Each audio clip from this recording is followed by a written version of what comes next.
I always believed having kids should be a deliberate act. And I know circumstances happen, people change, but it's usually like a planned activity, something that you decide upon. I'm ready in my life to embark upon this. But when we see in our culture people having more and more kids out of wedlock, we have now trying to normalize you being a certain age and having children.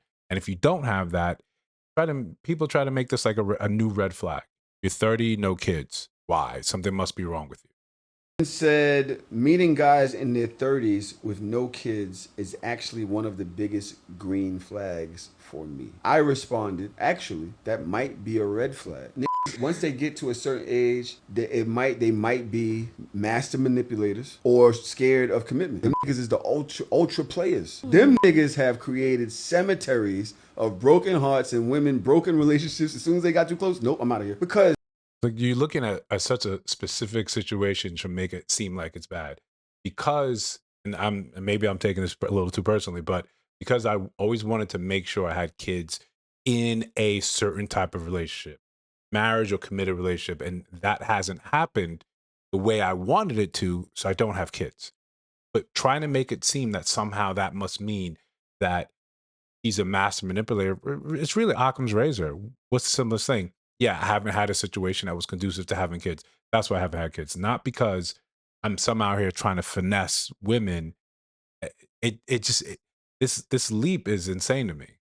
what else have you been doing for the last 20 years? What that shows to me, or what that would say to me as a woman, is that you have discernment, that you are not the type of person that is like quick to just, you don't jump into things that last a lifetime fast, that you will probably take your time and you really vet situations, or you probably have dated people that you realize that there's no real longevity in this, and then you'll be willing to like go and start over with somebody else. I think that's a better flex. Like, I actually think that the worst flex ever is if you in your 30s and not only do you have kids, but you have multiple kids by multiple people. I'm judging you crazy. I know that's above that age that don't have kids, and it's definitely a red flag because it's like you ain't never committed to nothing. You never lived with a woman. You've never been that serious enough where y'all could even have had a baby. There's a different side to that coin. You know what I mean? And it's also kind of like the no credit versus bad credit situation. Like sometimes no credit is worse.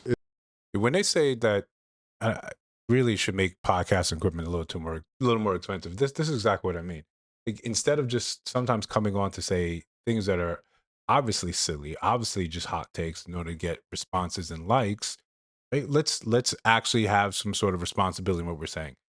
Let's set that aside. Let's say this is exactly how they feel, that having kids by 30 shows some sort of commitment when we can actually see what's plaguing our community. Right? We have, a small amount of men having multiple kids all around the place, and we see how detrimental that is.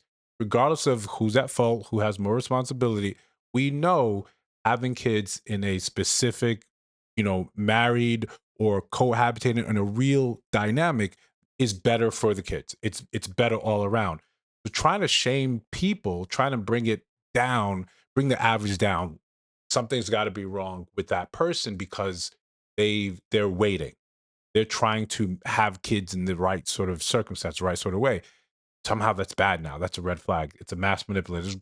This is one of the most ridiculous takes, and I'm glad that I found a clip where men are making ridiculous takes. So it's very easy to find ourselves in the same echo chamber that women bad, women bad, women bad.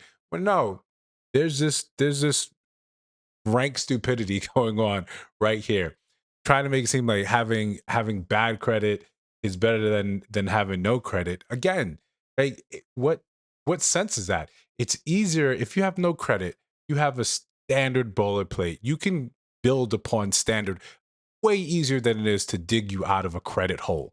Your credit score is three something, right? Cool. I'd rather have, hey, I just don't have credit history. I can work on that. There's specific and easy formulas showing that, hey, this is what you do. This is how you establish your credit. Boom, boom, boom, boom.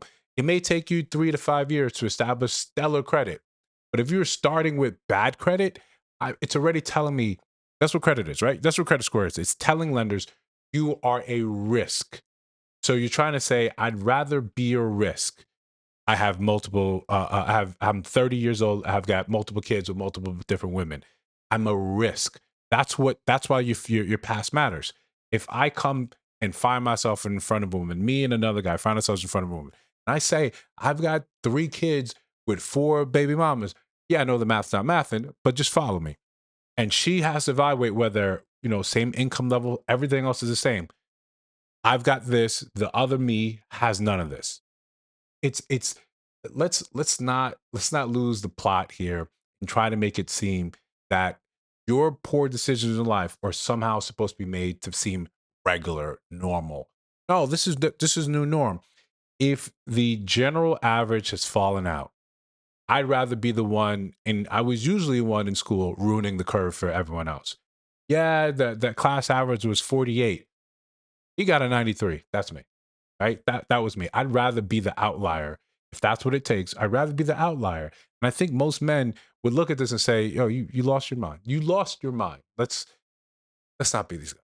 Guys, let me know what you think. Don't forget, like, comment, subscribe. We're really close to that 1,000 subscribers, almost there.